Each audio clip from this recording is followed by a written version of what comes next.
Le monde de Marvel a les Avengers, le monde de DC Comics a la Ligue des Justiciers et heureusement pour la F1 francophone, il y a les Pistonnés. Bonjour à toutes, bonjour à tous les amis, c'est la dernière émission de cette grande saison 2020. Il y a forcément un petit peu de nostalgie au moment d'ouvrir cette nouvelle émission à la fin de cette deuxième saison ensemble. Une très très longue année 2020, il faut le dire, avec aujourd'hui la présence de la star du premier confinement, celui qui a fait du F1 Game une dictature, Monsieur Pierrot Despiello. Ah d'accord, donc je suis dictateur, super. Belle introduction, merci Manu pour la dernière, référence. C'est une référence que vous avez chez vous, je le sais, bien évidemment, vous amoureux de musique et avec bien sûr de grands goûts. Ça va mon Pierrot ? Ça va très très bien, écoute, dernière de la saison, après une saison courte mais intense. Je vais reprendre bien sûr une de tes paraphrases pour présenter notre deuxième invité. On l'a découvert l'an dernier en saison 1 en tant que Hamza Rahmani. C'est la véritable sensation de cette saison 2. Et comme un Pokémon, il a lui aussi évolué en Hamza Rahmani. Bonjour Hamza, comment ça va ? Bonjour à tous, de Carapuce à Floriza, je l'ai trouvé. Bizarre et Floriza. En rentrant, forcément, j'ai fait la recherche. Toujours autant de buée sur les lunettes. Toujours, ça changera jamais. Et mon troisième, vous l'avez reconnu, vous l'avez entendu, bien sûr, celui qui a souvent des lectures empreintes, bien sûr, de romantisme, c'est monsieur Brice Germain. Comment ça va, mon Brice ?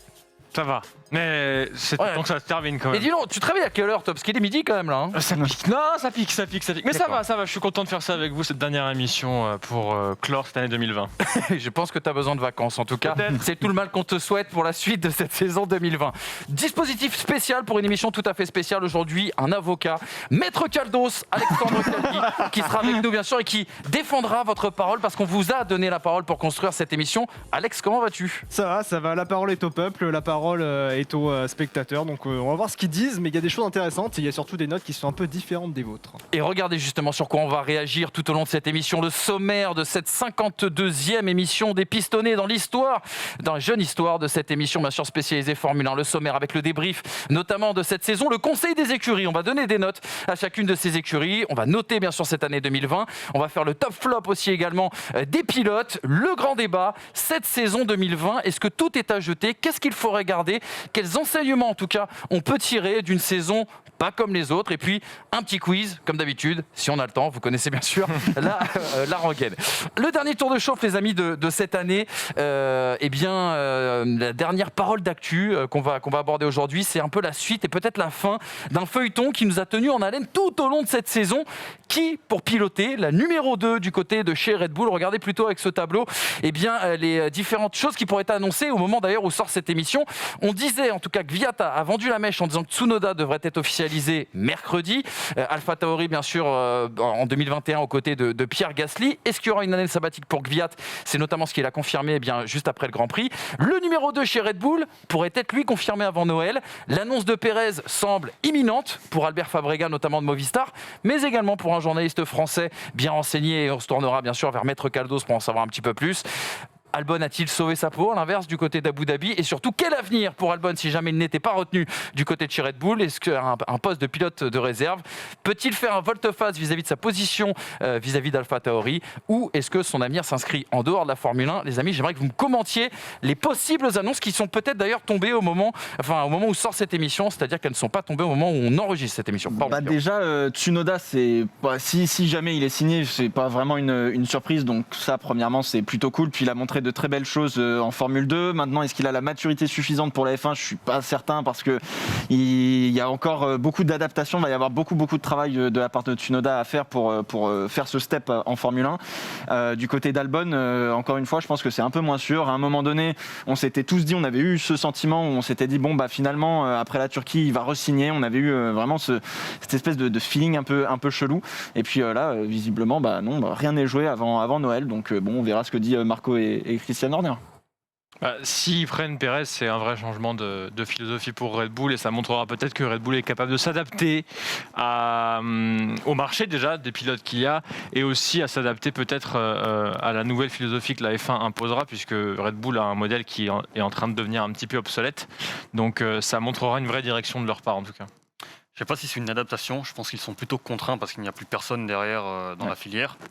Et effectivement, on le répète depuis plusieurs mois maintenant, Hülkenberg ou Pérez. J'aurais aimé voir Hülkenberg quand même de retour, mais je suis heureux de voir Pérez quand même, confirmé, pas encore, mais qu'on lui donne enfin sa chance chez un top team, puisqu'on le rappelle, McLaren en 2013, c'est de l'institution McLaren, c'est une grande équipe, mais ce n'était pas une voiture performante. Donc je peux pas, moi, en tout cas, considérer Pérez en 2013 chez un top team.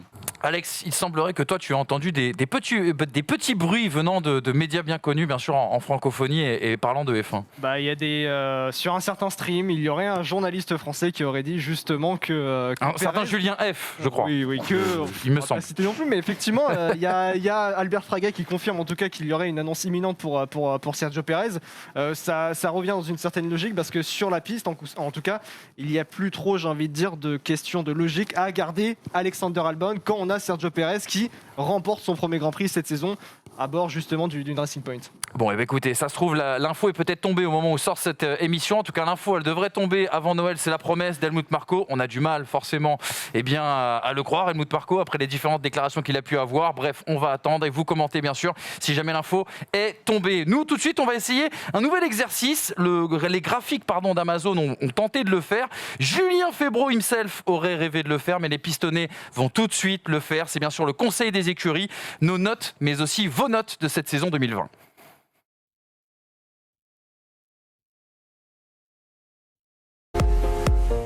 Ça y est, la saison s'est terminée du côté d'Abu Dhabi, c'était dimanche dernier. On referme cette page 2020 avec la 10e victoire en Grand Prix du Néerlandais Max Verstappen, son 2e Grand Prix mené de bout en bout. Bottas qui assure la 2e place au général. Si on peut mettre le classement, c'est parfait les gars, merci beaucoup.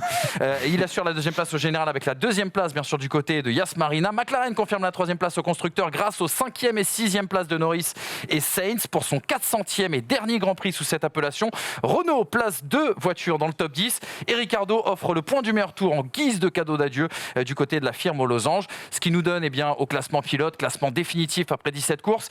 Hamilton, champion une 7e fois consécutive, vous le saviez déjà. Bottas, giflé avec 124 points de retard, vous le saviez déjà. Pérez, le meilleur des autres, 6 petits points devant Ricciardo.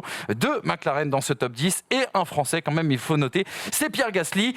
Le classement aussi également des écuries, on y voit beaucoup plus clair, notamment dans le midfield. 254 points quand même d'écart entre Mercedes et Red Bull. McLaren 3e, Racing Point 4e.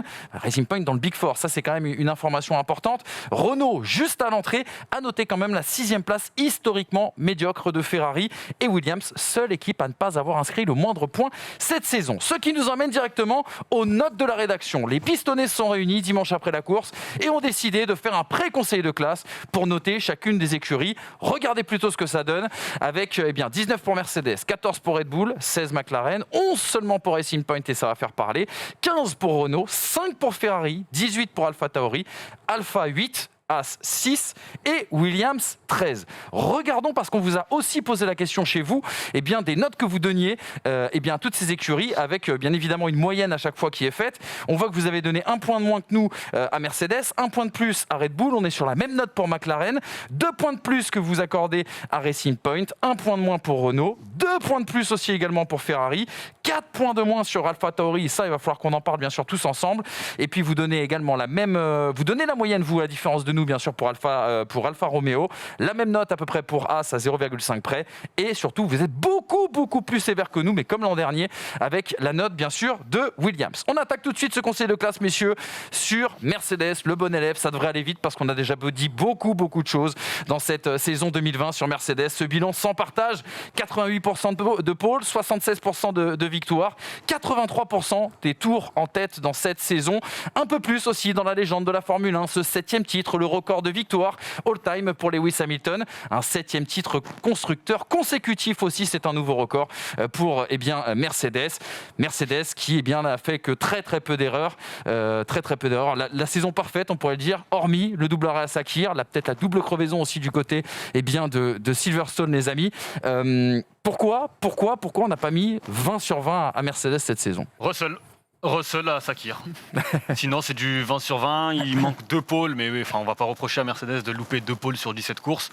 Je pense que, surtout que Stroll, en l'occurrence, c'était des conditions particulières en Turquie. Il loupe vraiment une pôle. C'était ce week-end à Abu Dhabi. Mais le 19 et pas 20, c'est vraiment pour George Russell. Si à la place de Russell, c'est Hamilton qui pilote et qu'on a exactement le même scénario, je pense que je suis peut-être encore plus proche du 20 sur 20. On pourrait peut-être se demander pourquoi on met un point de plus que l'an dernier alors que la saison est à peu près similaire en soi. Moi je justifierais ce point de plus par le fait que Mercedes est encore plus, je trouve, allé chercher les points qu'ils ne devaient pas prendre à certains moments. C'est-à-dire qu'il y a certaines qualifs où on se dit, bon là, pour le coup, Red Bull sera devant, d'autres peut-être seront devant, et en fait, ils sont quand même allés chercher la Turquie. C'est l'exemple même de ça. C'est-à-dire que vraiment, ils étaient nulle part en essai et en qualif. Et à la fin, c'est toujours Lewis qui gagne. Et en l'occurrence, c'était plus flagrant cette année que l'année dernière. C'est pour ça que je pense qu'ils ont encore optimisé leur science de la course cette saison, je trouve. Il y a même un effet un peu Covid, quelque part, parce qu'on est dans une saison exceptionnelle où on ne fait pas les choses comme d'habitude, où c'est compliqué de pouvoir enchaîner les Grands Prix avec tous les problèmes qu'on a de Covid, etc., de logistique aussi vis-à-vis de l'écurie. On a eu un Hamilton qui a contracté le Covid, ils ont su rebondir, etc. Donc oui, ils n'ont pas fait la saison parfaite. Si on met 20 sur 20, ça veut dire qu'il y a eu 0 erreur. Là, il y a eu quelques erreurs. Donc 19, je trouve ça quand même pas mal.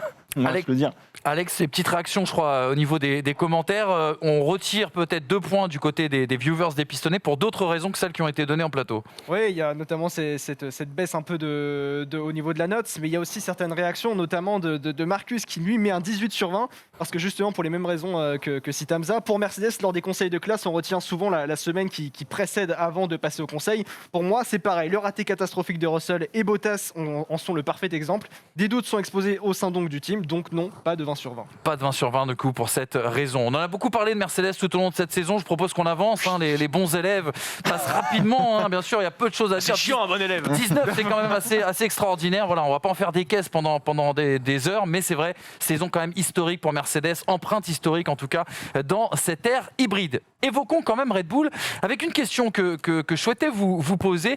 Y a-t-il eu réellement un progrès pour Red Bull en 2020 ? On sait qu'on avait commencé cette saison avec une déception, celle du début de saison, puisqu'ils étaient trop loin, on va dire, de Mercedes. Il y a eu depuis un développement quand même efficace. Verstappen, le seul à pouvoir se battre avec les Mercedes, on l'a vu avec cette stat, 11 podiums. Une bonne base de travail en vue de 2021, c'était les propos notamment de Christian Horner à l'arrivée du Grand Prix d'Abu Dhabi. Du mieux chez Honda avec plus de fiabilité, 0 pénalité moteur. C'est le seul moteur qui n'a pas été pénalisé, bien sûr, le moteur Honda. La promesse de plus de performance aussi pour 2021. Et puis cet éternel problème sur lequel je vous attends forcément, la gestion du numéro 2, incapacité qui rend Red Bull incapable bien sûr de concurrencer Mercedes, 254 points d'écart. On a mis 14, les viewers ont mis 15. Est-ce que Red Bull a affiché un réel progrès, les amis, sur 2020 ? En fait, le truc, c'est je pense qu'on s'est un petit peu mis la barre haute en voyant la fin de saison dernière. On s'est dit, Mercedes va être allé chercher par Red Bull. Red Bull va aller chercher Mercedes, ce sera plus français. Et en fait, au final, Mercedes a tellement travaillé l'hiver dernier pour amener cette voiture 2020 comme des fous furieux qu'on s'est pris une claque, je pense, comme Red Bull, en se disant, ah ouais, donc en fait, il n'y a que Verstappen et il n'y a qu'une voiture qui peut aller chercher les Mercedes. On l'a vu cette année.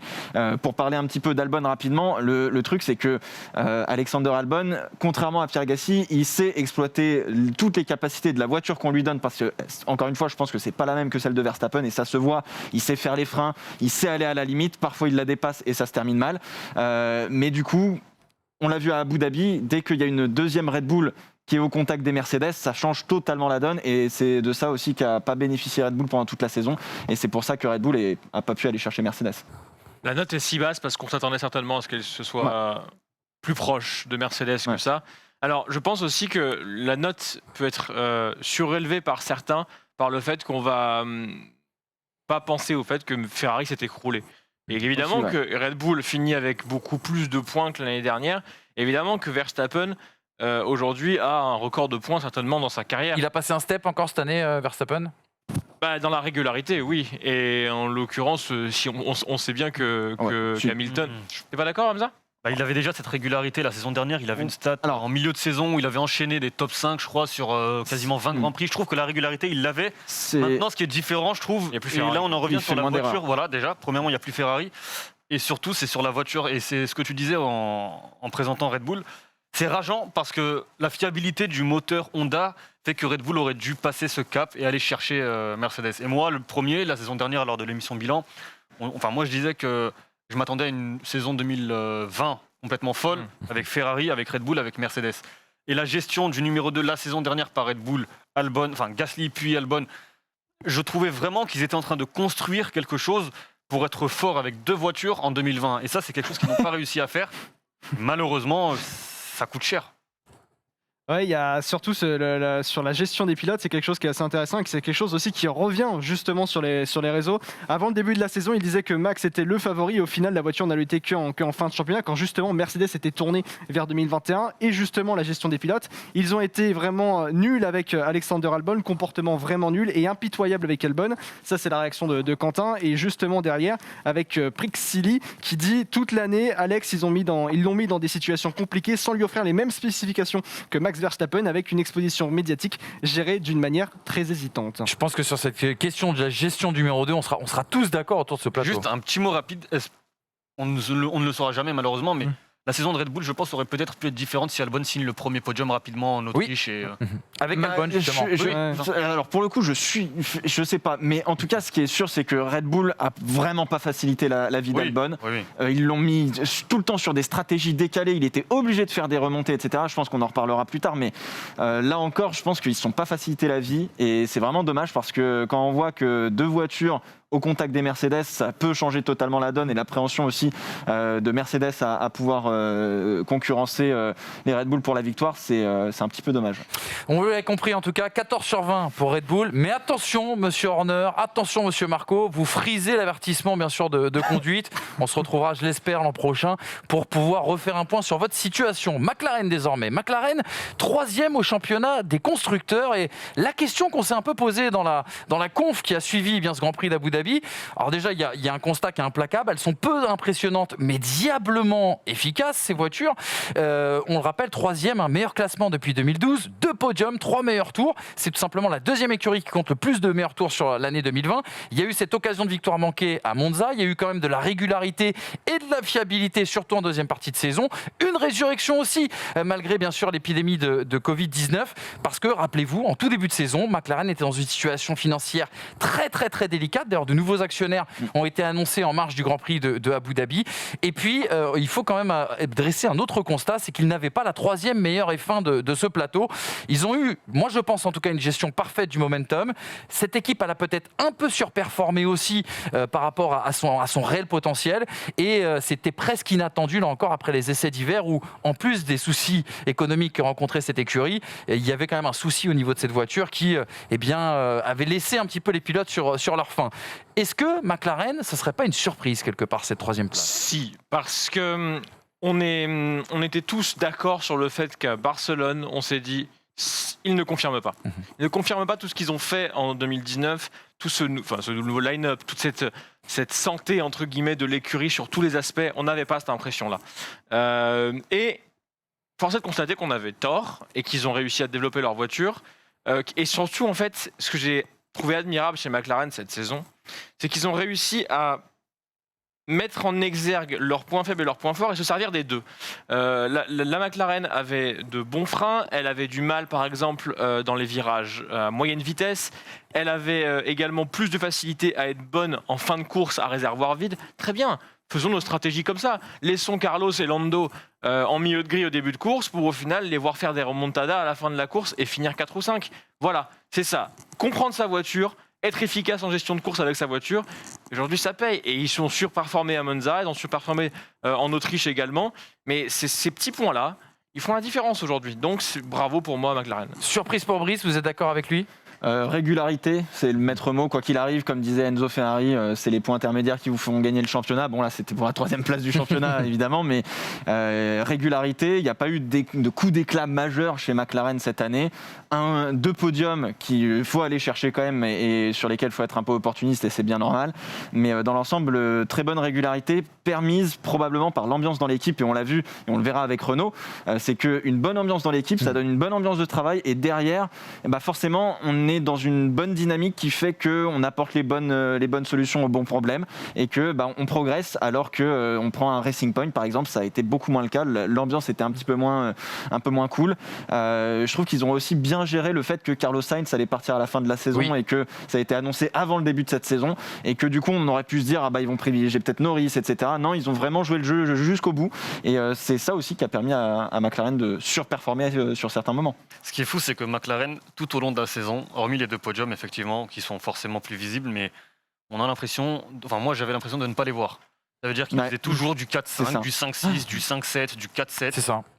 Et ils prenaient les points, et on les voyait pas. Contrairement à des Racing Point qu'on attendait et qui ne scoraient parfois pas, mais qui parfois allaient scorer des gros points. Contrairement à Renault, alors peut-être le fait qu'on soit français, on est encore plus impliqué, plus investi par les performances de Renault. Ce n'est pas le cas avec McLaren. Et finalement, McLaren, de manière presque surprenante, j'ai envie de dire, en fin de saison, on les retrouve à se battre pour la 3e place. Et effectivement, c'est ce que tu disais, il manque le coup d'éclat, il manque une victoire. Je pense qu'ils avaient coup d'éclat. Il y a Sainz un peu quand même. P2 à Monza. Oui, mais c'est dans les circuits. On va pas revenir encore. Pour toi, c'est une défaite à ce moment-là, effectivement. Il est censé aller chercher la victoire. C'est pas perdre contre Gasly, c'est surtout les circonstances, dans le sens où t'as pas Verstappen de mémoire, t'as pas les 2 Merco, où t'as une course compliquée. C'est pas la même chose que Sergio Pérez, par exemple, qui va signer sa victoire, alors que t'as quand même les 2 Merco en piste. C'est pas un abandon et une course encore plus particulière à Monza, on va probablement revenir quand on parlera de Gasly, qui fait qu'ils vont chercher ce podium. Mais parce que McLaren a pondu une voiture qui est complète mais de milieu de tableau. C'est ça. Elle a pas de très grande force et de très grande faiblesse. C'est une voiture complète de milieu de tableau où en fait qui pourra pas aller chercher à la régulière ou sur un type de circuit en particulier, ce sera jamais la meilleure voiture. Non. Mais par contre, elle sera toujours placée. Et on a rarement eu un Norris et un Sainz 14 et 15 en qualif ou un truc comme ça. On n'a pas eu ça très souvent cette saison. Et ils ont toujours été placés pour le coup pour aller chercher les points qu'il fallait. Aujourd'hui, c'est mérité pour le coup. Et c'est une très grosse perf. Et un dernier mot, les graphiques Amazon, je suis évidemment pas fan. En l'occurrence, il y en a un. C'était meilleur pote, ça. En l'occurrence, il y en a un quand même qui je trouve, parce que c'est basé sur des datas, sur des faits. C'est la progression, c'est à chaque fois qu'ils nous mettent ça lors des essais libres, la progression des voitures tout au long de la saison. Et McLaren, c'est l'équipe qui, selon ces datas, aurait le moins progressé avec un 10e prix à Mercedes. C'est ça qui est impressionnant dans la performance de McLaren. Alors pour vous, c'est une surprise le fait que McLaren finisse 3e. Alex, c'est pas une surprise en tout cas pour la majorité des gens qui nous suivent et qui ont répondu surtout au sondage. Ouais, exactement. En attendant que les tweets arrivent, justement, vous le voyez, la 3e place de McLaren est-elle une surprise selon vous? Eh bien non à 55% contre un oui à 45%. On va voir les justifications derrière avec les tweets qui vont arriver. Oui et non, belle progression depuis l'an dernier. C'est une réponse de Luc, mais on s'attendait pas au désastre de Ferrari à ce point-là. Et au vu, Racing Point avec leur copie justement de chez Mercedes, on aurait pu penser que McLaren finirait derrière eux. Gros boulot de la part des pilotes aussi. On a un autre tweet, il me semble, effectivement, de Benoît. Mais c'est une très belle surprise. Racing Point a trop pêché en termes d'exploitation de la voiture en course. McLaren a su faire progresser sa voiture tout au long de l'année. Ça revient exactement à ce que vous disiez justement. Un duo pilote très homogène. Bref, une belle surprise, un beau retour à confirmer l'an prochain avec le moteur Mercedes. Et la transition est toute faite parce qu'il est temps de parler de Racing Point. On a parlé de McLaren et de cette 3e place. Mais si McLaren a pu prendre cette 3e place, c'est aussi parce qu'il s'est passé une saison qui n'a pas été tout à fait parfaite du côté de chez Racing Point. On peut même poser cette question, peut-on parler de déception pour cette voiture qui a fait le buzz avec la Mercedes Rose, la 2e force en Autriche? C'est la question que j'ai envie de vous poser. Les inquiétudes que l'on avait en début de saison également sur le développement, inquiétudes qui ont été un petit peu résolues et auxquelles on a eu une réponse au fur et à mesure également de cette saison 2020, une saison quand même record avec la première victoire du côté de Sakir, la première pole position aussi à Istanbul, 4 podiums, 195 points. Rappelez-vous que l'an dernier, il n'en avait inscrit que 73. Et eh bien, ce constat, ils sont seulement à la 4e position au constructeur. Oui, d'un côté, c'est aussi l'équipe qui a été le plus touchée par la Covid-19 et on l'a vu, difficile de revenir bien sûr après avoir été notamment positif et malade, mais on avait la sensation que Racing Point avait surtout une meilleure voiture que McLaren. Il y a l'irrégularité chez Racing Point qu'il n'y a pas chez McLaren et je pense que c'est aussi ça qui a joué sur la saison. Finir à Abu Dhabi quand tu joues la 3e place et que tu abandonnes avec une voiture et qu'il y a une voiture qui se fait dépasser dans le dernier tour et t'empêche de prendre 2 points. Perez avait une voiture neuve en plus. Et Pérez avait une voiture neuve en plus, donc il y a une irrégularité, surtout quand la semaine d'avant tu fais P1, P3 sur une course. C'est vraiment dommage. En fait, le truc, c'est que je pense que quoi qu'il arrive, on peut pas leur en vouloir d'avoir être allé chercher une zone grise dans le règlement pour avoir une Mercedes Rose, dans le sens où c'est aussi le but de la philosophie, on va dire, de la Formule 1, d'aller chercher la moindre zone grise. Maintenant, derrière, et on en a déjà parlé dans cette émission, faut savoir s'en servir. Et encore une fois, on l'a vu tout au long de l'année que, eh bien, il y a des moments, ils ont loupé, stratégiquement parlant, des coups, ils ont loupé des podiums, alors loupé des victoires, je sais pas, mais il y a eu quand même du développement et c'est là aussi où on s'attendait à ce qu'il y ait 0 développement et finalement, il y a quand même eu du développement et c'est allé plutôt dans la bonne direction à chaque fois. J'ai l'impression qu'on a mis une Ferrari Enzo dans les mains d'un mec qui avait le A derrière et pas forcément les pilotes, je parle vraiment de l'ensemble de l'écurie. Dans l'ensemble de l'écurie, ouais. Et que, en fait, pour la comprendre, déjà il faut la faire, on en a parlé, mais il y a trop de choses gâchées. Il y a trop de mécompréhension de l'instant de course, du momentum, comme on dit. Pas forcément que de la voiture, en fait. Il y a vraiment des moments où Racing Point s'est planté. Mais planté par rapport à ce qu'on doit faire en course avec ces données-là. Et ils perdent énormément de points là-dessus. Ça, c'est déjà une chose. Ils perdent des points avec leurs pénalités en début de saison par rapport aux écopes de 15 frein. points. C'est ça qui leur coûte la 3e 15 place. points. Et ils perdent des points sur la mécompréhension de leur voiture. Résultat, Racing Point, on sait tous ici qu'ils devraient être normalement à niveau de voiture 80 points devant McLaren. Et c'est pas le cas aujourd'hui. Et pour le coup, c'est une vraie déception à mon sens. Et ce qui est paradoxal, je trouve, c'est que les gros points, les gros résultats, les grosses performances, les résultats dont on va se souvenir, ils sont réalisés en fin de saison. Oui, c'est vrai. Moi, le premier, je m'attendais à les voir faire ces résultats en tout début de saison, au moment où ils avaient la 2e voiture du plateau, etc. Et c'est assez paradoxal de les voir justement performer en fin de saison. Ça note justement une progression là où on ne s'attendait pas forcément à voir cette progression. Maintenant, je pense qu'on a tout dit. J'espère juste que la saison prochaine, ils seront capables d'exploiter et de faire progresser cette voiture parce que tu as Sébastien Vettel qui arrive. Le mot de la fin pour Brice. Non, tu as la stat de combien a progressé Racing Point cette année? 2 dixièmes. Ouais, 2 dixièmes et demi. C'est quand même pas énorme, tu vois. Juste une petite chose quand même sur Lance Stroll qui s'est pas pris non plus une énorme déculottée, notamment en qualification par rapport à l'année dernière. Je dis bien par rapport à l'année dernière. Ça veut pas dire que Pérez l'a défoncé. 10-4. Non mais il y a un 10-4. Ça veut dire que c'est le meilleur coéquipier de Pérez. Non mais calmez-vous les gars. Mais derrière il y a quand même eu une progression de la part de Lance Stroll, que ce soit en course ou en qualification.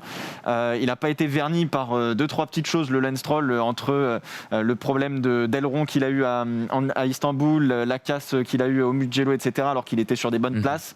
Voilà, faut mettre un petit peu tout en perspective, et c'est vrai que ça s'est plutôt bien passé. On passe à la prochaine écurie, vous le voyez, Renault, 15/20, c'est bien mieux que l'année dernière. Je vous rappelle que l'année dernière, nous ne leur avions pas donné la moyenne, je crois qu'on leur avait donné 7, je fais ça de tête, de mémoire, mais Renault a bien redressé la barre, et on se demande même si Renault n'a pas fait une saison de transition absolument parfaite vers 2021. Pourtant, on avait une intersaison 2020 très difficile, cette restructuration du côté de l'usine de Enstone en Grande-Bretagne, l'annonce du départ de Ricciardo qui avait tout de suite engagé la rumeur d'un grand retrait de la marque aux losanges de la Formule 1, mais depuis, on a eu quand même le meilleur bilan de Renault depuis son retour en Formule 1 en 2016, démarrage quand même difficile jusqu'à la Grande-Bretagne, puis à Spa, un grand Ricciardo quand même, il faut le dire, en deuxième partie de saison avec 11 top 10 consécutifs, les pépins d'Ocon, victime de 4 abandons, 3 podiums, c'est le meilleur bilan depuis 10 ans pour Renault. Et puis les promesses du projet Alpine, le retour de Fernando Alonso dont on a beaucoup parlé cette saison,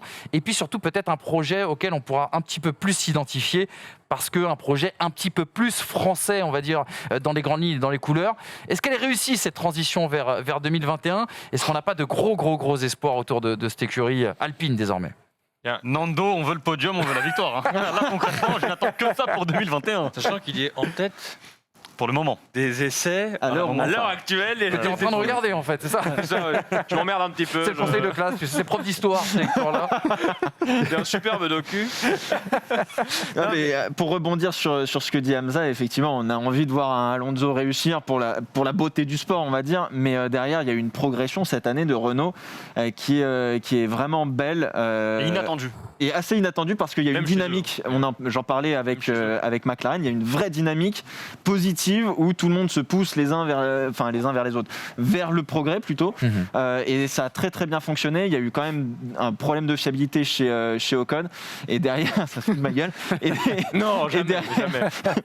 Et derrière quand même, la performance est quand même là. Il manque je pense que. Est-ce qu'on peut être déçu qu'il loupe la 3e place? Je suis pas sûr, parce que j'ai l'impression qu'ils reviennent de loin. Et ça, franchement, c'est beau, parce que on les attendait pas là. Le fait de se battre pour la 3e place, je trouve déjà que c'est on peut le dire, un petit succès quand on voit et quand on se rappelle de la Renault de la saison dernière et la progression tout au long de la saison. Encore une fois, les graphiques nous disent qu'ils ont pris 7 dixièmes. Je trouve que c'est colossal. Et quand on voit Renault capable d'entrer régulièrement en Q3, de se battre régulièrement pour des top 5, top 6 en course, je trouve ça extrêmement prometteur, et sans évidemment dénigrer Daniel Ricciardo qui est un formidable pilote. Quand en plus derrière tu vas récupérer Fernando Alonso, dont on a vu tout au long de sa carrière, et notamment chez Ferrari, quand tu lui mettais un tracteur, il était capable de performer. Là, si tu lui ramènes en plus une voiture cohérente, j'espère juste qu'ils vont réussir à passer ce virage avec les nouveaux pneumatiques et la réduction de l'appui. J'ai envie de croire à une saison franchement folle d'Alpine la saison prochaine. Quand on repense juste au début de saison, et même en interne chez Renault, personne ne croit à la 3e place et personne même n'en fait un objectif. Et pour le coup, moi je trouve vraiment que l'arrivée d'Alonso a eu un impact Positif. sur cette écurie. Et j'ai l'impression que tout le monde, mais tous les employés de chez Renault, ont passé un step dans leur professionnalisme. Est-ce que c'est pas du gagnant-gagnant? Parce que j'ai l'impression que même Alonso, Ouais. il est peut-être plus impliqué lorsqu'on a vu les performances on de s'en Renault. parlait avec Manu. On s'en parlait avec Manu, c'est marrant parce que on se disait, mais en fait, Alonso, il met pas la pression à l'équipe, il se met la pression lui-même en voyant les 3 podiums que Renault fait. Il se dit non, mais moi, l'année prochaine, je gagne. Donc du coup, il se dit, frère, va falloir que je me prépare de ouf parce que là, faut aller chercher quelque chose. Il faut se dire, quand t'as les yeux de ce mec-là dans le garage, tu serres l'écrou. Ouais, mais tu sais que c'est marrant parce qu'on a eu quelques infos off au moment où il a été nommé du côté de chez Renault. Dans le directoire, on va dire, de l'équipe sportive de Renault F1, tout le monde n'était pas vraiment d'accord, notamment un certain Alain P, un modeste pilote français. Champion du monde, non? Champion du monde, me semble-t-il. Il n'y en a qu'un seul de champion. Mais bon, dans d'autres temps, tu sais, à un moment où la Formule 1 était beaucoup plus facile. Mais bref, en tout cas, il faisait absolument pas l'unanimité. Et il y a un garçon dont on a beaucoup parlé, c'est George Russell, qui a même été pressenti jusqu'à la dernière minute à la place de Fernando Alonso dans ce baquet. Valtteri Bottas d'ailleurs. Et Valtteri Bottas aussi également. Parce que alors Renault essayait de faire la pression, machin, pour le management, pour le jeu des chaises musicales de la Formule 1. Il était préféré par un certain, lui-même Alain P. Je ne sais pas si vous connaissez. Alain P. Alex, quelques réactions sur Renault? Ouais, les réactions, vous parliez justement d'une progression. On rappelle, Renault, c'est 3 podiums, 2 de Daniel Ricciardo et 1 d'Esteban Ocon. Mais pourtant, il y a une certaine déception, notamment pour Electric Man. Regardez son tweet. Je dirais Renault dans le sens où la voiture était plutôt bonne, mais il a manqué un petit quelque chose tout au long de cette saison en termes de performance en course. J'en attendais un peu plus. On verra justement pour 2021. Il y a un petit truc, c'est que Esteban Ocon, avec lui, la stratégie en règle générale, c'était pas top. Ouais. Vraiment, ils l'ont. Mis à part son podium, parce qu'il partait de la 11e place. Non, mais voilà, mais il y a vraiment une maximisation de la perf à faire sur la voiture d'Ocon. Ricardo, ça s'est très bien passé en règle générale, mais sur Ocon, quand il n'avait pas de problème mécanique, il y a toujours eu un petit manquement de se retrouver souvent au mauvais endroit, au mauvais moment. Je mettrais juste en lumière une dernière chose par rapport à 2019.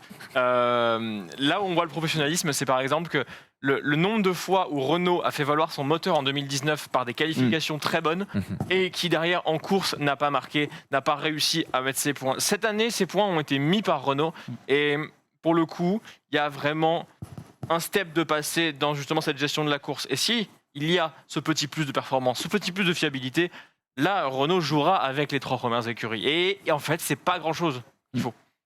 On referme cette page Renault parce que, messieurs les experts, il va falloir parler d'un cancre cette saison. Un cancre qui vous a beaucoup déçu parce que c'est un élève qui a beaucoup de capacités, je pense, dans cette discipline que l'on aime tant, la Formule 1. Je vais bien sûr parler de Ferrari, bien sûr, avec le fiasco Made in Maranello. Déjà, on a eu la mascarade du moteur, les accords confidentiels et la disgrâce, les accords de la disgrâce, mais on pourrait le dire ainsi, à Barcelone. Un nouveau moteur légal qui est conçu à ce moment-là à la hâte et une perte estimée par rapport à l'année 2019 de 120 chevaux. La source, c'est Automoto und Sport, un célèbre magazine, bien sûr, du côté de l'Allemagne. Une gestion d'équipe catastrophique. La gestion du cas Vettel, des stratégies dramatiques, des pit stops humiliants et le pire classement constructeur depuis près de 40 ans. Il finit 6e, bien sûr, du championnat du monde. Qu'espérer pour cette SF1000 en 2021, sachant qu'il y a quand même un travail de fond, et vous l'avez souligné cette saison, qui a été fait au niveau des évolutions, sachant qu'on a quand même 3 podiums qui sauvent un petit peu le bilan de cette saison et qu'un nouveau moteur est attendu. Ferrari, les amis, qu'est-ce que vous attendez en vue de 2021? Vous en avez déjà beaucoup parlé sur 2020. Juste pour liquider tout de suite la question de 2021, on connaît les annonces de Ferrari. Oui, la saison était tellement catastrophique que je pense qu'ils étaient dans l'obligation d'annoncer quelque chose. Moi, je n'attends rien de Ferrari pour 2021. Si le nouveau moteur arrive et est performant, tant mieux. Mais je n'attends pas quelque chose forcément d'extraordinaire. Pour revenir sur la saison 2020, j'ai envie de te dire que moi, en fait, quand tu triches, tu payes un jour. Et là, ils ont payé, ils vont peut-être payer. Ça aussi, c'est vrai, c'est la question. Si, t'inquiète pas.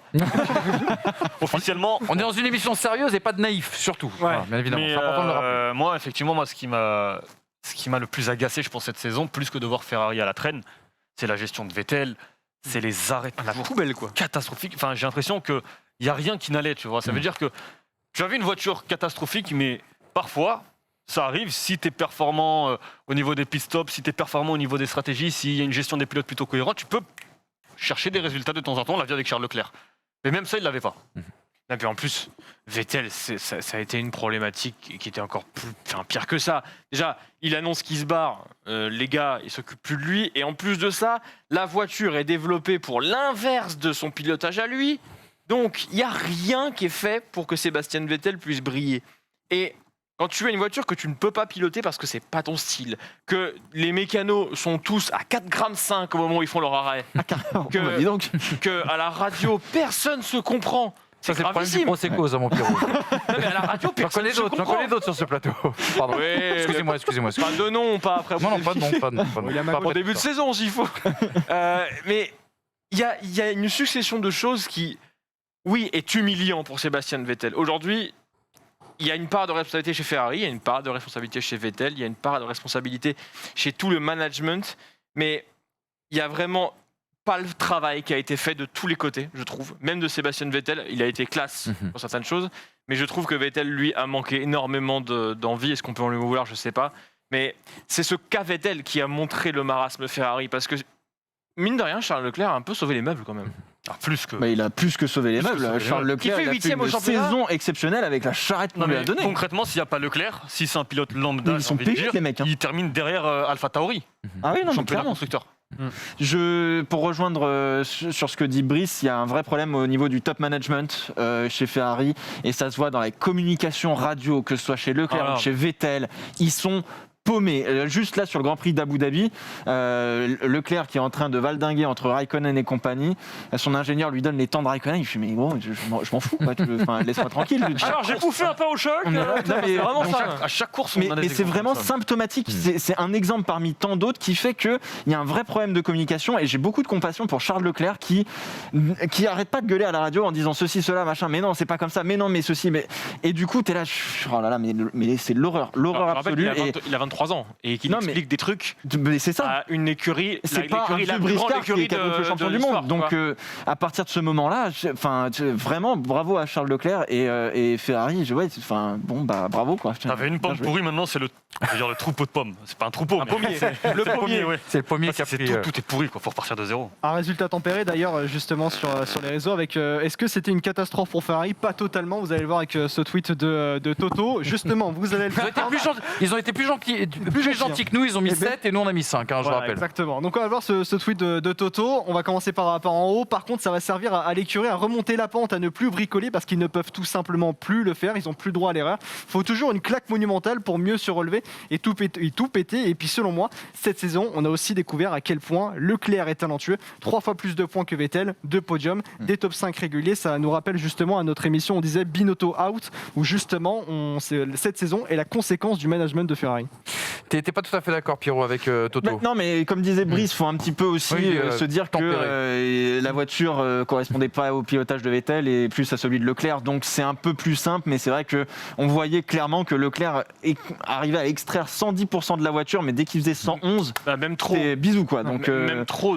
c'est ça. On Alors a que vu un Charles Vettel- Leclerc être dans l'excès. C'est ça, alors que Vettel, à contrario, à 90% de l'utilisation de sa voiture, il se met en tête à queue. Donc il y a quand même un vrai C'était problème. dramatique. C'était vraiment dramatique. C'est pas comme s'il était en avance sur le premier secteur de 4 dixièmes et qu'il se mettait en spin dans le deuxième. Non. Parce qu'il attaque trop. Là, il est déjà 5 dixièmes en retard. Il met un Il peut rien coup de faire. volant, elle part la voiture. À Bahreïn, au premier Grand Prix de Bahreïn, il prend un virage, il réaccélère, la puissance et Aux essais le libres. transfert de masse est fait, et il commence à partir en tête. Ouais. Là, j'ai pas compris. Bon, bref. On referme cette page Ferrari, vous avez compris, 5 sur 20. Cher Ferrari, vous redoublez en tout cas Bon pour courage, la les saison tifosi, hein. prochaine, et on espère bien vous retrouver dans un an avec un petit peu plus de couleurs. Évoquons tout de suite une écurie qui, elle, ne va pas redoubler, mais peut-être sauter une classe. C'est Alpha Tauri. Alpha Tauri à qui on a mis 16. Alors on n'est pas tout à fait d'accord avec vous. Vous avez mis 14, mais on est quand même face à la meilleure saison de l'histoire, on va dire, de la structure de Faenza. La victoire de Pierre Gasly à Monza, le meilleur total de points de son histoire, 107 au total, 11 Q3 pour Gasly, 4 pour Kvyat. Mais cette question que vous souhaitiez poser, est-ce que Gasly n'est pas un miroir grossissant de la performance d'Alpha Tauri? Il a inscrit 70% des points de son équipe. Je l'ai dit, avec ses 11 Q3, Q3. Il est également dans le top 10, bien sûr, du classement général à l'issue de cette saison. Et une autre question aussi sous-jacente que vous souhaitiez traiter, est-ce qu'on est véritablement sur des vraies performances, on va dire, ou des simples coups d'éclat? On a certes une voiture qui a beaucoup d'atouts, et notamment dans la gestion des pneumatiques, mais on a du mal un petit peu à la situer, je trouve, dans la hiérarchie des voitures 2020. Qu'est-ce qu'elle vaut vraiment, cette AlphaTauri? Et est-ce qu'ils pourront faire mieux que ce qu'ils ont déjà fait cette saison? En début de saison, on ne s'attendait pas à les voir là. Alors, en début de saison, quand on quitte Barcelone après les essais hivernaux, on pense tous qu'AlphaTauri, et c'est ça, c'est Williams, c'est Haas, ça se bat en fond de grille. Et alors c'est peut-être aussi la surprise qui fait qu'on a une note si élevée, parce qu'on ne les attendait absolument pas là, et en plus la victoire de Gasly à Monza. Mais je trouve que tout au long de la saison, déjà, il y a une progression. C'est même pas linéaire, c'est exponentiel. Mais en plus de cela, sincèrement, j'ai été bluffé par la régularité aussi bien de Gasly que de Kvyat sur la deuxième partie de saison. Je suis pas d'accord. Ça me plaît. Amenez-moi des pop-corn, un peu de coca, des chips, s'il vous plaît. Désolé, j'ai peur de prendre un marron, tu vois. Donc. Non, il y a une plaque. Tu vois bien, il y a une plaque qui vous sépare. Je suis pas d'accord dans le sens où je trouve vraiment que ce que tu as évoqué tout à l'heure, Manu, en présentation de l'écurie, c'est vrai, que Gasly est un miroir grossissant de l'écurie, parce que Gasly, en début de saison, met des peignets à Kiat. Que ce soit en qualif ou en course, je crois qu'on est tous d'accord là-dessus. Mais je trouve que Gasly a eu un rôle que personne n'a jamais réellement eu chez Toro Rosso puis AlphaTauri, si ce n'est Vettel peut-être, de leader de l'écurie, à pousser l'écurie vers le haut, à pousser les ingénieurs vers le haut, à faire des stratégies qui ne sont pas là pour ramener 1-2 points, mais peut-être 8-10 points, et que ça a poussé Kiat lui-même, à partir de Monza, à se réveiller et à aller chercher ces résultats-là. Pour moi, la saison d'AlphaTauri, elle est boostée par Gasly, elle est grossie par Gasly, et surtout en France. Évidemment que la voiture a un potentiel, elle est facile à conduire. Évidemment que, pour le coup, c'est des choses qui sont importantes et qu'on doit mettre en valeur. Néanmoins, je trouve vraiment que, je pense, 1/3 ou 40% des points, c'est ce qu'a amené Gasly, je trouve, et que du coup, l'écurie elle-même, on doit être un peu plus mesuré. T'es plus d'accord, ça veut dire, avec nos viewers qui ont mis 14 sur 20 quand nous on est parti, je crois, sur 16. Ouais. Pierrot, ton avis là-dessus? Oui, le miroir grossissant Gasly, oui. A contrario, il y a quand même aussi une chose, c'est que... 18 on a mis, excuse-moi. 18, quand même. Il y a quelque chose qui est très intéressant, c'est que toute la saison, Gasly, il part et il gagne des positions dans le trafic. Il fait des dépassements, il fait les freins, un peu comme à l'image d'un Alex Albon, mais avec une Red Bull, on se dit que c'est forcément peut-être un peu plus simple. Quand bien même, je suis pas certain que la Red Bull d'Alex Albon soit énormément plus performante que l'AlphaTauri de Pierre Gasly. Mais derrière, Gasly a su extraire 100% de la voiture et il a fait des magnifiques dépassements et des très très belles courses dans l'ensemble. Ils sont partis en se disant qu'ils avaient rien à perdre. Et comme ils avaient rien à perdre, ils ont tenté les tout pour le tout, et c'est notamment comme ça qu'on gagne à Monza sur une course un peu particulière. Donc voilà, 18 c'est mérité. Vous avez certainement raison sur Gasly et l'influence de Gasly, mais ça a une influence positive sur l'ensemble de l'équipe. Et contrairement à Red Bull, là j'ai envie aussi de mettre en lumière le management de Toro Rosso, d'AlphaTauri. On a l'impression que c'est une écurie saine. Oui, c'est ça. Tout va bien et que tu prends un plaisir même à piloter là-bas, et c'est plus que des performances. Il y a une bonne dynamique. L'écurie qui doit être récompensée. Ouais, l'esprit un peu familial, bien sûr, de AlphaTauri. À noter quand même, et je tiens à le préciser, la très belle deuxième partie de saison de Daniel Kvyat. Je pense que c'était quand même, bien sûr, à mentionner. Évoquons deux équipes qui ont été complètement plombées d'entrée de jeu par leurs camarades Ferrari. Dès le début de la saison, vous l'avez compris, on va parler d'Alfa Romeo, on va parler de Haas F1. Commençons avec Alfa, déjà, avec ce premier tableau. Vous allez le voir avec Alfa qui partait trop loin. Beaucoup de progrès pendant la saison à la lutte avec Ferrari, ça c'est quand même un signe, et surtout qui continue et souhaite cultiver son indépendance à la Scuderia, c'est-à-dire qu'on vous rappelle qu'ils n'achètent aucune pièce, ils font leurs pièces eux-mêmes, ils consultent Ferrari uniquement bien sûr pour le moteur.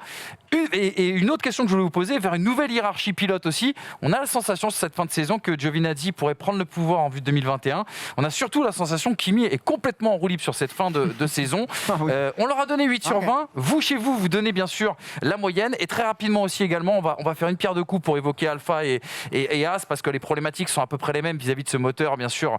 Ferrari, As qui a été aussi plombé par ce moteur, mais qui a vécu surtout une saison en enfer. Oui, il y a le moteur, mais il y a eu aussi une usine à l'arrêt du fait de la pandémie de Covid-19. La crise économique qui a poussé Gene Haas et Günther Steiner à ne pas développer ce châssis. L'accident de Romain Grosjean. Cette question, est-ce qu'on n'a pas la pire voiture du plateau avec cette Haas? C'est en tout cas la pire saison comptable de son histoire. Et surtout, quel nouveau projet pour 2021 et pour la suite? On sait qu'il y a un nouveau duo de pilotes qui arrive.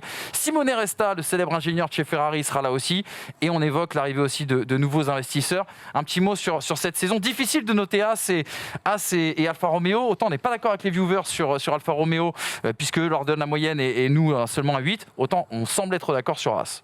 Alfa Romeo, c'est un peu, t'as raison de le dire, c'est un peu tendu, mais c'est vrai que on les a pas vus. Et dès qu'ils avaient l'opportunité d'être dans les points, je suis pas sûr qu'ils ont tout le temps réussi à faire ça. Kimi Räikkönen, il est en roue libre totale. Il y a rien à dire là-dessus. Giovinazzi a beaucoup progressé par rapport à l'année dernière, et ça fait plaisir. C'est Räikkönen ou c'est Giovinazzi qui manque de gros points à Imola, 2 ou 3 tours près à cause d'un arrêt au stand avant la safety car? Je me demande si c'est pas Räikkönen. Ah, c'est Giovinazzi, je me souviens plus. Mais bon, bref, en tout cas, sur Alfa Romeo, ça a été vraiment tendu. Chez Haas, c'est même pas une surprise parce que même à Barcelone, déjà, on savait que ça allait pas rouler, que ça allait être compliqué, que ça allait être très dur, que la F1, ça coûte très cher et qu'ils attendaient qu'une seule chose, c'était les budgets capés pour essayer de sortir la tête de l'eau. Voilà, il y a rien à dire sur Haas de plus. En vrai, c'est... Trois philosophies différentes avec Ferrari, Haas et Alfa Romeo, 3 résultats similaires. Ouais. C'est juste qu'il n'y a pas Sebastian Vettel et Charles Leclerc dans la voiture et qu'il y a un tout petit peu plus de savoir-faire quand même chez Ferrari que chez Alfa Romeo et Haas en termes aérodynamiques et en termes d'exploitation et du sens de la course. Mais au niveau Alfa Romeo et Haas, les courses et les qualifs sont presque les mêmes, c'est-à-dire on sait exploiter le potentiel de la voiture, mais quand il s'agit de tenir sur un long run, quand il s'agit de faire quelque chose au long cours, ces voitures n'étaient pas faites pour ça et elles s'effondrent. Et si on avait eu plus de tours dans les courses, on aurait eu des Williams qui auraient été devant et ces moteurs Ferrari là qui seraient tombés loin derrière. Eh ben, tu fais bien, parlons de Williams, tiens, parce que Williams, on n'est absolument pas d'accord avec les personnes qui nous regardent et qui ont décidé aussi, bien sûr, de noter les écuries. Plus de 4000 votes, d'ailleurs, en 24 heures. Je vous remercie infiniment pour avoir rendu cette étude la plus crédible possible. Williams, regardez un peu, nous, on a mis 13 et nos amis viewers ont mis 8,5. Pour nous, les arguments du 13, on va dire, c'est qu'il continue de remonter la pente avec ce Russell qui a fait 8 Q2 contre 3 l'année dernière. Cet écart réduit aussi avec le reste du peloton, même si c'est vrai que d'un côté, il y a le pire bilan de son histoire. C'est la première fois que Williams ne marque aucun point depuis 1977, me semble-t-il. Une page aussi qui se tourne avec le rachat par Dorilton Capital, le départ de la famille Williams, mais surtout cette nouvelle philosophie, moins d'indépendance puisque plus de pièces achetées, notamment auprès de Mercedes. Williams, ça va encore mieux que la saison dernière, les amis? Il y a une progression. Il y a une progression chez Haas et il y a quelque chose à la différence d'Alfa Romeo et de Haas, pardon. Ouais. C'est que la Williams, elle est simple à conduire, mais elle n'est pas vite. Voilà. Donc à partir de là, il y a une progression. Maintenant, il faut aller chercher la perf, mais on n'a pas vu Latifi faire d'énormes bourdes. Il en a fait forcément parce que c'est un rookie, mais on s'attendait à ce que Latifi soit moins bon. Non, dans l'ensemble, il y a une vraie progression chez Haas, comme l'année dernière. On avait noté chez Williams, pardon, comme on avait noté l'année dernière. Excusez-moi. Et Latifi fait 3 P11. Quand même, c'est pas. Enfin, faut se rappeler que le point que prend l'année dernière Kubica en Allemagne, c'est suite au double déclassement des Alpha, suite à la course chaotique. Alors que là, on a quand même eu Williams largement plus proche de choper un point à la régulière cette saison. C'est ça. Russell a décidément un manque de chance, mais d'une violence. C'est vrai qu'il a un peu chat noir, non, mais sans déconner, c'est violent. Et Latifi fait 3 fois P11, dont une fois, dont le Monza. C'est vrai qu'Imola, Russell, c'est peut-être l'opportunité pour Williams de marquer des points. Ouais. Aussi, c'est vrai. Quand il va se mettre dans le mur derrière la safety car, c'est vrai qu'à ce moment-là, il y a eu effectivement aussi des erreurs. Mais de toute façon, 2019 était tellement pathétique de la part de Williams, ça pouvait pas forcément être pire. Et de toute façon, le marquage de performance, il est simple. Aujourd'hui, combien de fois on a eu les Williams 19 et 20 sur la grille? Sincèrement, peut-être une fois, 2 fois. C'est ça, C'était très rare, mais très très rare. Alors que l'année dernière, c'était presque impossible de voir autre chose que les Williams 19 et 20. Il y a une progression, et on salue la progression par cette note, c'est pas non plus un Et 18. j'ai envie de saluer aussi Nicolas Latifi. Moi, le premier, je m'attendais à voir un pilote complètement largué. Et mine de rien, il a C'est vrai. prouvé par ses performances qu'il méritait sa place en F1. Son coéquipier, c'est George Russell. Qu'aujourd'hui, grâce à ce qu'il a fait avec Mercedes, le grand public est capable de dire que Russell, c'est un crack. Donc, la valeur de comparaison, elle est rehaussée. Et que Latifi, finalement, il est relativement proche de Russell de temps en temps. Je trouve que c'est prometteur pour l'avenir de Williams et j'espère voir Williams régulièrement jouer des Q2, des Q3 la saison prochaine et pourquoi pas entrer dans les points. Pas qu'un pistonné, l'ami bien sûr Nicolas Latifi. Je vous rappelle qu'on perd notre parrain là, à l'issue de cette saison, hein, Lance Stroll qui a fait pole position et qui ne peut plus être le parrain des pistonnés. Heureusement, Mazepin arrive. Mazepin arrive en Formule 1. Exactement. Ouh là là là. Allez, on referme ce conseil de classe. Les notes sont tombées, on a bien compris. On vous a aussi également posé la question concernant le top flop. On va aller très très vite parce que sur le top, on est d'accord avec vous. On est d'ailleurs tous d'accord les uns les autres, ce qui est assez rare chez les pistonnés. Mais en plus de ça, on est d'accord avec vous. On regarde tout de suite votre top pilote, les 4 pilotes qui ont le plus performé pour vous cette saison. On va forcément retrouver Lewis Hamilton, Max Verstappen, c'est pas une surprise, Sergio Perez, c'en est pas une, et bien sûr Pierre Gasly. Mon cher Alex, je crois que certains viewers auraient aimé voir peut-être un pilote McLaren s'insérer dans ce quatuor. Même deux d'ailleurs, avec notamment Shaldick qui explique son top. Lui, c'est Sainz, Norris, Gasly, Perez. Le tweet qui va arriver avec Sainz qui confirme une énorme progression depuis 2018, malgré une énorme erreur à Sochi, une première partie de saison assez malchanceuse. C'est vrai qu'il a eu plusieurs abandons, notamment mécaniques. Norris confirme son potentiel avec un podium, plusieurs top 5 et une bien meilleure course dans le global. Gasly, bien sûr, pour sa victoire, j'en pleure encore, bien évidemment. Mon cœur de McLareniste aurait quand même préféré voir Sainz la gagner. Et plus globalement, sa saison qui a été juste magistrale. Perez, bien sûr, démontre encore pourquoi il est l'un des meilleurs pilotes du plateau, avec en point d'orgue, bien sûr, sa victoire à Sakir. On est d'accord sur les tops, ça sert à rien d'y revenir. Quand on est d'accord, c'est pas très intéressant. Ce qui nous intéresse, c'est les désaccords. Et on n'est pas d'accord sur les flops, mais alors vraiment pas d'accord. Regardez plutôt les flops qui ont été choisis par le public. Il y a Bottas, il y a Albon, là on est d'accord. Par contre, il y a Vettel et il y a Latifi, et j'attends bien sûr votre réaction, parce que nous, ce qu'on a choisi, où ils ont un peu des têtes de Mars Attack, les deux, excusez-moi, le détourage à 2h du matin a très très mal marché. On regarde tout de suite notre flop pilote à nous, à la place, Raikkonen, il est carré là.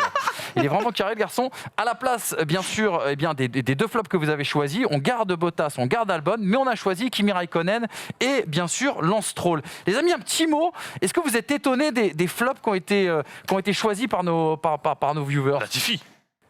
Latifi, personnellement, je ne comprends pas qu'on puisse le mettre en Parce qu'il est vraiment dernier. Ouais, quoi. mais encore une fois, je m'attendais pas. Pareil. Je m'attendais certainement pas à le voir aussi performant. Donc je trouve que c'est dur. Après, effectivement, le fait de le voir toujours dernier ou avant-dernier ou 18e ou 17e. Parce qu'il n'a Ça pas peut rivalisé jouer. avec Russell. Mais c'est Russell. Mais pareil il a pour pas Vettel. rivalisé. Pareil pour Bottas.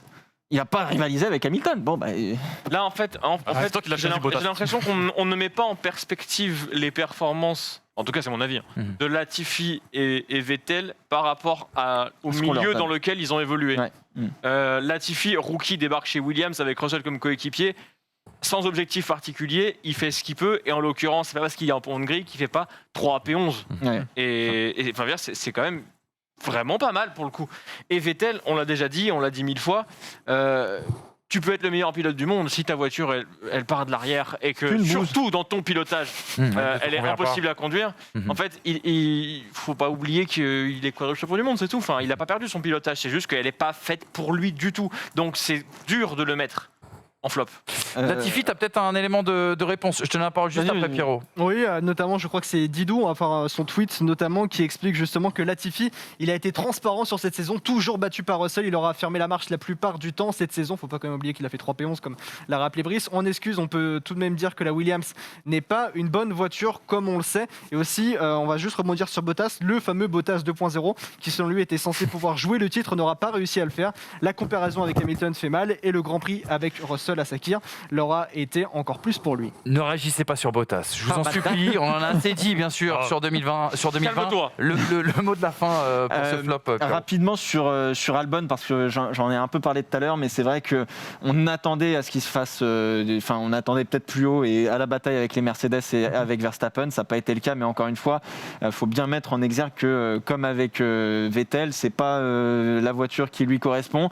Je pense qu'on lui donne pas toutes les les bons points aéro, enfin toutes les bonnes pièces, parce que derrière, on le voit et on l'a vu plusieurs fois, il va à la limite, il essaie de la dépasser la limite, parfois ça se termine dans le mur, mais je trouve qu'il a quand même fait, mine de rien, une saison assez respectable, parce que derrière, il est allé faire des freinages, il est allé à l'attaque, et combien de fois on l'a foutu dans la sauce par son équipe, donc franchement, bravo.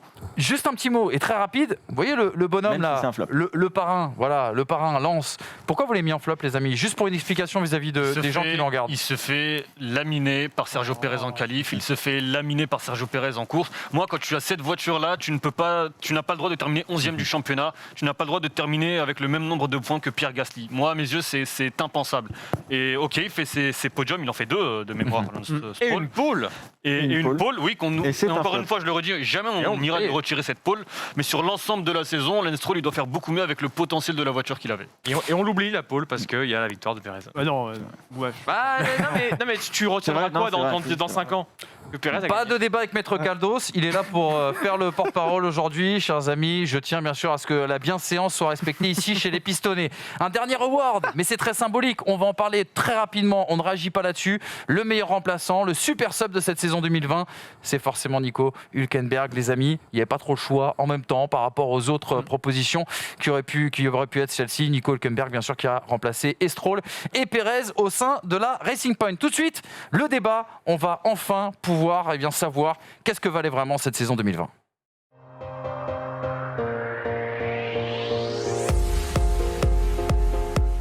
« 2020, une saison bien sûr perturbée par la Covid-19, un petit peu comme nos vies, hein, c'est la même chose pour la Formule 1. Une saison aussi également plus courte, mais une saison en tout cas vraisemblablement un peu plus intense. C'est en tout cas la question qu'on vous pose avec ce premier tableau. 17 courses en 6 mois, une cadence infernale pour les teams, un huis clos quasiment permanent avec pas de public, bien sûr, sur les circuits. La solitude des acteurs, et je vous invite à regarder les différentes déclarations de Lewis Hamilton. Mais une saison animée, 5 vainqueurs différents, 13 pilotes sur le podium différents. Et la F1 qui a montré l'exemple aussi face au Covid, parce que ça a été l'une des premières disciplines à reprendre. Mais surtout qu'on a eu l'impression qu'il n'y ait pas énormément d'impact négatif lié au Covid, en tout cas sur le spectacle. On vous a posé la question, c'était comment pour vous 2020? Légendaire, très divertissante, pas fou, aucun intérêt. À 66%, vous êtes d'accord en tout cas sur le fait que 2020 était très très très divertissant. On va justement, je vais vous poser la question pour vous, qu'est-ce que vous pensez de 2020? Peut-être un premier élément de réponse avec toi, Alex. Ouais, on va regarder certains tweets qui sont arrivés. Vous étiez nombreux à réagir en dessous de ce sondage. Romain, c'était là pour le coup, c'était sur Instagram. On va voir le commentaire de Romain. Personnellement, c'est ma saison préférée de l'ère hybride et des luttes à tous les niveaux. Comme quoi, on peut avoir des courses et une saison passionnante avec un top 3 répétitif. Ce qui compte, ce sont les batailles, les exploits des uns et des autres, le niveau de pilotage. Et même, d'ailleurs, il y a quelque chose qui est très intéressant dans son commentaire. On a l'un des meilleurs plateaux de l'histoire de la Formule 1 pour moi. Et surtout, de beaux circuits. Alors les amis, vous en avez pensé quoi, vous, de 2020? Si jamais vous aviez dû répondre au sondage, sur quelle case vous auriez appuyé? Moi, j'ai répondu, mon cher Manu, j'ai bien fait mon travail. J'ai mis très divertissant, effectivement. C'est l'une des meilleures saisons de l'ère hybride. On avait déjà fait un débat là-dessus dans une émission précédente. Le message de Romain est tout à l'image de moi, ce que je pense de cette saison. Effectivement, il n'y a pas besoin, avec un top 3 répétitif. Alors oui, c'est relou parce qu'on aimerait que ça se batte pour la victoire. Mais derrière, il y a eu tellement de spectacles dans le midfield que j'avais peur. Moi, j'avais pas réussi à faire ça sur les années précédentes. Mais là, pour le coup, je me suis vraiment plongé dans cette bataille-là. Et c'est ça qui, moi, m'a fait ma saison.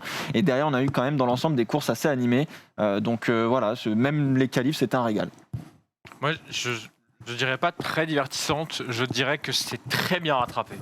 Par rapport à l'Australie, quand on se rappelle ce qui s'est passé en Australie, que pendant 6 mois, on a un flou, qu'on nous dit qu'il va y avoir 8 courses, puis 15, puis 22, puis en fait on verra, et puis on sait pas.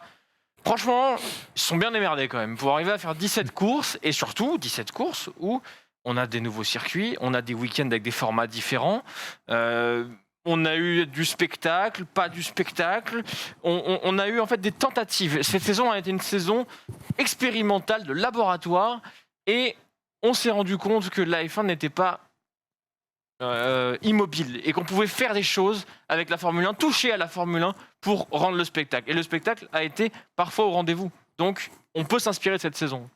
Le seul bémol que j'ai envie d'apporter, c'est alors saison particulière, on va évidemment pas critiquer. 17 courses en 23 week-ends. Effectivement, après l'Australie, on n'attendait pas forcément à voir ça. Ouais.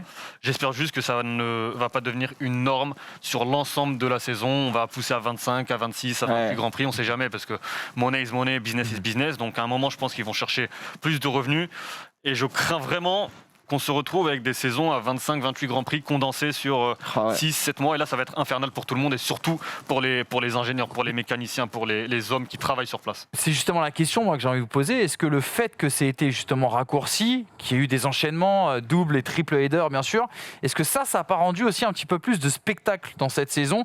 Est-ce que ça n'a pas amené un petit peu de avant bien sûr d'aborder cette question bien sûr des calendriers, est-ce que ça n'a pas apporté cette intense, enfin ce côté intense? Est-ce qu'il a pas rajouté un peu de spectacle et de péripéties aussi en cette saison? L'intensité, elle était au rendez-vous et je pense que en fait, démarrer début juillet pour terminer mi-décembre, moi aujourd'hui on se disait attends mais Barcelone il s'est passé quoi, mais on l'avait regardé ici. Il y a des choses où du coup moi je suis mais complètement il y a des moments où je suis complètement paumé dans ma tête où je me suis dit mais attends mais il s'est passé quoi à ce Grand Prix, etc. Mais je ressors globalement avec une appréhension en me disant tiens il y a eu une bonne saison, mais je suis incapable de tout citer, tous les Grands Prix. Il y a eu une saison spectaculaire. Effectivement, comme tu dis avec les batailles, ce qui est fou, c'est que tu dis que c'est l'une des meilleures saisons, alors que le titre s'est joué très rapidement. Mais oui, on savait dès la troisième course, quoi. Ouais, heureusement que troisième place, la bagarre. Et au final, on s'est régalé parce qu'il y avait la troisième place constructeur.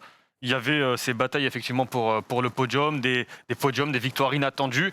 Et tout ça, c'est l'essence même du sport. C'est le fait que la Formule 1 soit finalement un sport qui peut parfois t'offrir des résultats inattendus. J'ai l'impression aussi que, alors c'est peut-être qu'une impression, vous me direz ce que vous en pensez, mais que la FIA a un petit peu aidé ça en mettant peut-être des safety cars là où il n'y en avait pas tout le temps besoin. Franchement, le nombre de safety cars qu'on a eu par rapport au nombre de VSC cette année, si tu regardes bien, toutes les VSC ou même 90% des VSC deviennent des safety cars. Et c'était pas du tout le cas l'année dernière, mais pas du tout. Très honnêtement, j'ai pas fait attention, mais ça me surprend pas que tu puisses le dire parce que je pense qu'on va se diriger de toute façon vers ça pour relancer l'intérêt des courses. Si jamais par moment la course est jouée d'avance, ils vont mettre une safety car plutôt qu'une VSC. Ça donne ça la safety car. Alors qu'il aurait pu y avoir une VSC pour le coup. C'était pas, on va pas s'en plaindre. Non, mais clairement. Mais t'as raison. Et j'ai l'impression qu'il y a eu un petit coup de pouce de la FIA. Il y a eu de la tension aussi quand même, mine de rien, sur les courses. Il y a eu beaucoup de tension parce qu'on a eu beaucoup de drapeaux rouges sur des crashs. Le Mugello par exemple. Il y a eu beaucoup de tension mine de rien et c'est aussi ça qui a fait la particularité de cette saison. C'est comme on est dans une ère vraiment particulière, une année particulière, ça a quand même joué.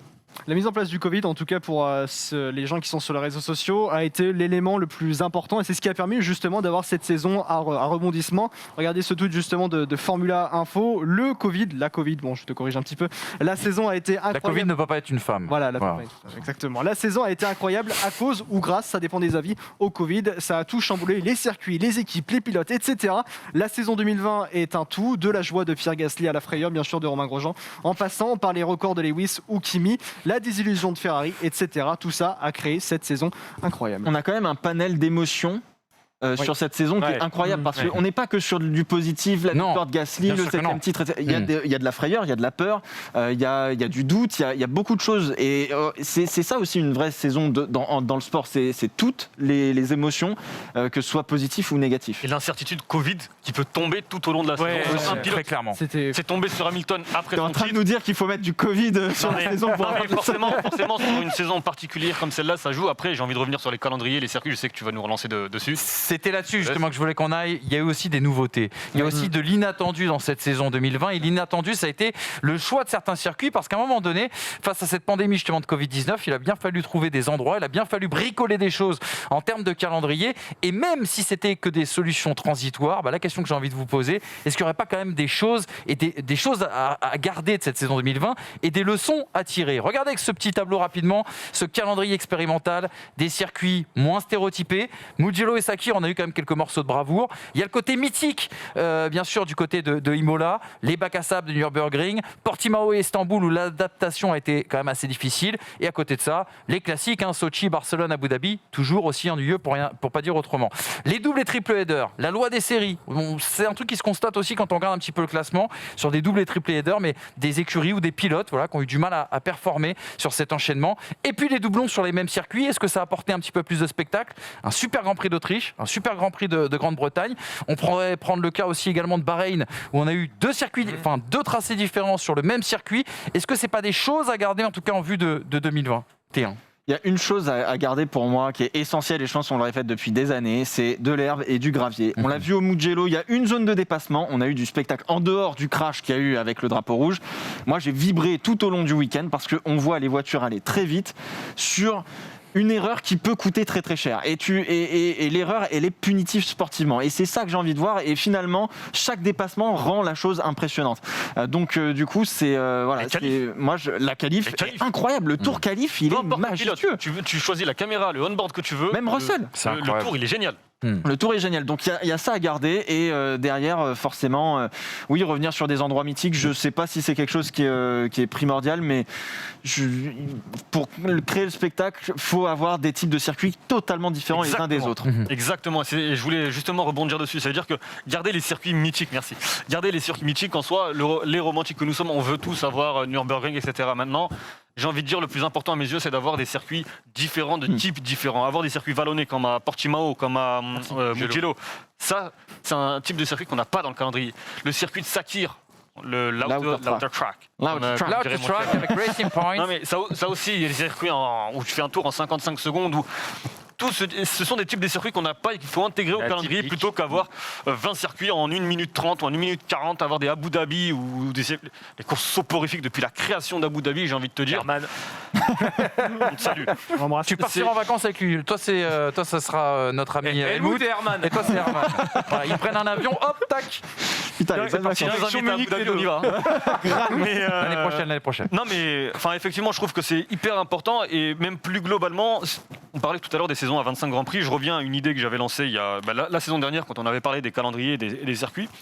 Je pense qu'il faut partir, quoi qu'il arrive, sur des saisons, un championnat du monde à 16 ou 17 Grands Prix. Ouais. Comme ça, chaque Grand Prix est hyper important pour le titre mondial. Et si tu veux faire une saison à 25 Grands Prix, fais des courses hors championnat, supprime tous les essais que tu veux, tu fais des courses hors championnat où tu apportes une dotation financière plus importante pour qu'il y ait de l'intérêt, tu forces les écuries à faire tourner les pilotes, j'en sais rien, voir Russell chez Mercedes. Faut réfléchir à cela, mais là tu peux intégrer les circuits que tu veux ramener du Vietnam, tu veux ramener ce que tu veux, il n'y a pas de problème, mais le championnat du monde de F1 doit conserver son intérêt et l'intérêt sera conservé par la rareté en fait. Moi, ce que je retiendrai de cette saison, c'est qu'il y a une possibilité de mettre en place une alternance de Grand Prix, que les saisons ne soient pas toutes les mêmes chaque année, alors évidemment avec des contrats financiers c'est compliqué, mais alterner des circuits, ça permet aux écuries de ne pas avoir 250% des données sur ces circuits-là et que l'humain redevienne au centre du sport avec la machine, mais pas la data.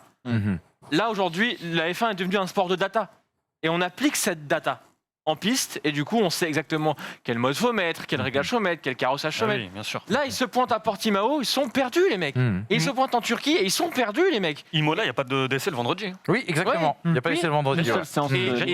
Et pour le coup, Imola, on s'attendait vraiment à une purgeasse. Ça n'a pas été le meilleur Grand Prix de l'année, j'ai pas dit ça.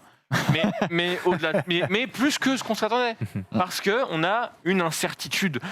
C'est ça qu'on aime dans le sport automobile, c'est cette incertitude. On ne sait jamais ce qui va se passer, et on n'est pas obligé forcément d'attendre un crash ou un abandon pour qu'il y ait de l'incertitude. Ça, c'est amener de l'incertitude dans le sport. C'est varier pour que les écuries elles-mêmes redeviennent humaines entre guillemets. Et ce qui est fou, je vais corroborer complètement ton propos, c'est que moi, en rentrant tout à l'heure dans le studio pour pas trahir le secret, j'ai posé la question, je me rappelais plus de ce qui s'était passé à Spa. Oui, c'est vrai. Il n'y a pas eu Spa, j'ai zéro souvenir. Il n'y a pas eu Spa.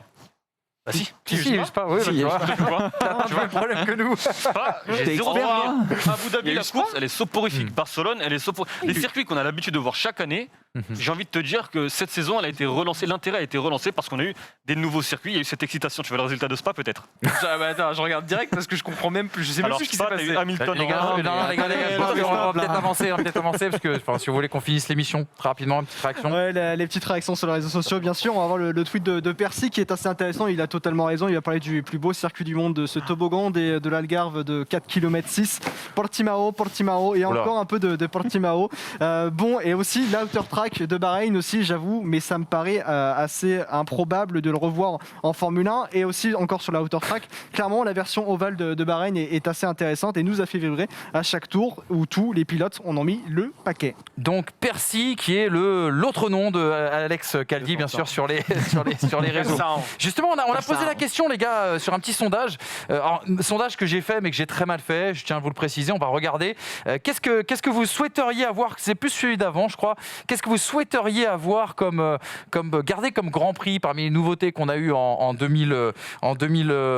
Attendez, je vais vous le ressortir très très rapidement. Si tu veux, je peux te le citer. Tu l'as ? Eh ben, vas-y, on part là-dessus. Quel circuit de 2020 voulez-vous revoir ? Est-ce que c'est Istanbul ? Est-ce que c'est le Mugello ? Est-ce que c'est le Bahreïn de l'Outer Track ? Imola, Eiffel, Portimao dans la même réponse. C'est le plus l'Outer Track à 43,5% qui est plus ressorti. La raison sûrement avec le fiasco Mercedes et tout le suspense qui en a découlé. Exactement. Moi, ma petite erreur, c'est que j'ai mis Portimao avec Imola et l'Eiffel parce que pour moi, c'était entre guillemets les circuits historiques, même si Portimao n'était pas l'un des historiques. Vous l'avez bien sûr compris. Les gars, vous garderiez lequel de circuit ? Qui n'avait qu'un seul. Mugello parce que ça va vite, c'est impressionnant. Ouais. Mugello ou Sakir, la Outer Track. Ouais. Istanbul, objectivité non contractuelle. C'est ça qu'on veut voir. Portimao. Objectivité vraiment pas contractuelle. Vraiment pas. Les amis, on finit avec une dernière question concernant tout ce débat. On l'aura bien sûr compris. Je voulais vous poser cette question, c'est quelle est pour vous l'image de cette saison 2020 ? Alors j'ai proposé quatre possibilités différentes. C'est le sondage que vient de nous afficher notre ami Tom Caravino qui assure comme à l'accoutumée bien sûr en régie. Les records d'Hamilton, c'est le plus petit choix, on va dire, de nos viewers. La belle année française, 44%, l'accident de Grosjean, 19%, et la catastrophe Ferrari, 23%. On aurait pu dire le Covid, on aurait pu rajouter beaucoup de choses à ce sondage. C'est quoi l'image ? Et on va se retourner vers le Barco, parce qu'il y a plusieurs choix. C'est quoi l'image que vous gardez ? Si vous deviez garder qu'une seule image de 2020, ce serait quoi ? Étant jeune, c'est la première fois que je vois, moi, une voiture rouge aussi loin. Une voiture rouge aussi loin. Bien sûr. Et je vais pas faire le mec qui a connu 82, tu vois, c'est pas non. Et en l'occurrence, c'est. Moi non plus. Hein. Et pourtant, t'es pas jeune. Pourtant. Mais c'est la sagesse. Deux pieds d'école. Mais du coup, oui, c'est ça qui m'a le plus marqué en fait, c'est de voir à quel point cette écurie aussi mythique ne l'était plus vraiment. Ça m'a fait plus de mal pour le coup. Je t'en prie. L'année française, je suis un bon chauvin comme il faut et on ne manque pas de me le rappeler sur les réseaux sociaux. Non, mais l'année française parce que effectivement, il y a quand même, au-delà de l'année française, il y a quand même des belles perfs. Et moi, c'est ce que je préfère, avoir des belles perfs. Un Gasly qui gagne, un Ocon qui va chercher une deuxième place à Sakir. Dans l'ensemble, c'est beau. Oui, il y a aussi un petit peu forcément le crash de Romain Grosjean. On ne peut pas le mettre dans la belle année française, mais il y a quand même eu quelque chose sur cette saison qui est vraiment, vraiment beau. Hein. Du côté du sport français, ça fait plaisir, quoi. Ça permet à la F1 de revibrer en France et ça, c'est cool. Historiquement, Lewis Hamilton, c'est quelque chose de fort. Bien sûr. Et merci, je pense que c'est quelque chose de. Heureusement que t'es là. On va s'en souvenir quoi qu'il arrive très longtemps. Maintenant, l'image forte de 2020, j'ai envie de dire malheureusement, c'est le crash de Grosjean. Moi, dans 50 ans, le crash de Grosjean, comme tu le dis, nous, on n'a pas vécu ce type de crash. On n'a pas vécu l'Oda, évidemment. Et Grosjean, moi, 2020, je pense que dans 20 ans, dans 30 ans, c'est la première image qui me reviendra, avant même les victoires de Gasly, les podiums d'Ocon, avant même les records d'Hamilton, je pense que c'est Grosjean. Romain Grosjean, en tout cas, qu'on espère, pour rien vous cacher, accueillir dans les pistonnets, pas dans ce studio. Voilà, on a une idée d'interview avec Romain Grosjean, exceptionnel, on espère qu'il sera juste d'accord. Voilà, délicieuse même. Ça pourrait nous aider pour la suite. Très rapidement, on va passer au quiz, les amis, dans quelques instants. Juste vous dire, parce que forcément, c'est une question qui est sur toutes les lèvres, mais vous revenez quand ? Est-ce que vous allez travailler pendant l'intersaison, etc. La seule réponse qu'on a à vous dire, c'est qu'aujourd'hui, c'est la dernière émission, bien sûr, de 2020. Et ensuite, on va travailler en coulisses pour 2021. Il y a eu beaucoup d'émissions en confinement. Il y a eu beaucoup de Grands Prix aussi qui se sont enchaînés, comme on l'a très très bien expliqué. Il y a de la fatigue. Il faut réfléchir aussi également à ce qu'on va faire de plus. Les pistonnets, c'est un peu une écurie de Formule 1, si vous voulez, les amis. Il va falloir qu'on trouve des sponsors. Il va falloir qu'on renégocie aussi avec nos pilotes. On négocie même, on va dire, avec nos pilotes pour pouvoir bien sûr les garder. Et on va va essayer de revenir avec des nouveautés, en tout cas la saison prochaine. On peut pour le moment rien vous dire, mais on travaille sur des petits formats, sur de la structure, etc. N'oubliez pas de nous soutenir, c'est le plus important si vous voulez voir les pistonnés continuer. Ça, c'est une chose importante. Et Juste un petit mot pour l'individu en face de moi. Oula. Attention, ne sois pas trop gourmand au niveau financier parce que tu pourrais te retrouver dans la même situation que Lewis Hamilton Alors, et te faire remplacer par George Mais Russell. il a fait un communiqué hier, c'était Pierrot Despiello, pas Lewis Hamilton, il a dit « J'espère qu'on va signer avant Noël, je l'espère aussi, à nos conditions. » Forcément, c'est une blague, il y a beaucoup d'humour dans ce qu'on dit les amis, mais on est très touchés en tout cas par vos messages, et on est très touchés aussi également par eh bien, le succès de cette émission. C'était un succès en première année, et ça a été encore plus un succès bien sûr sur cette deuxième année. Maintenant qu'on a parlé des choses sérieuses, est-ce qu'on n'irait pas se détendre avec un petit quiz des familles? Allez, le quiz. Allez.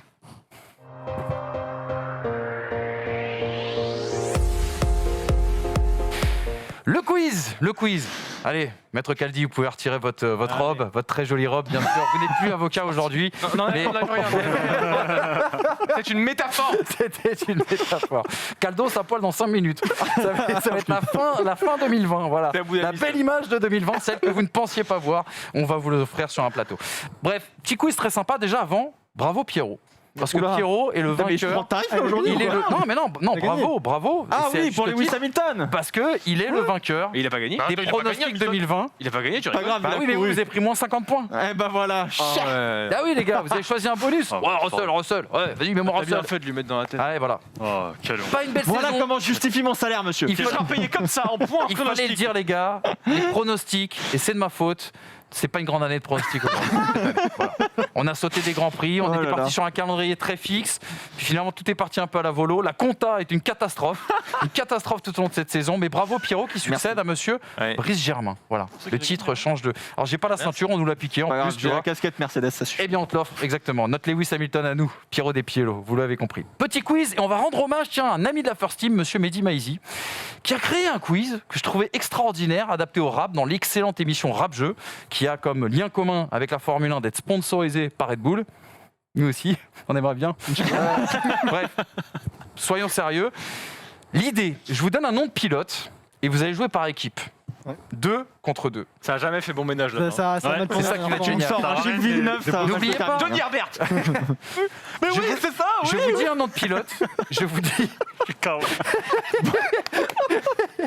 On doit Allez rendre voir. les studios, les gars. Vous reverrez, c'était le quiz de Noël de l'année dernière. Non, regardez pas. Je vous dis un nom de pilote.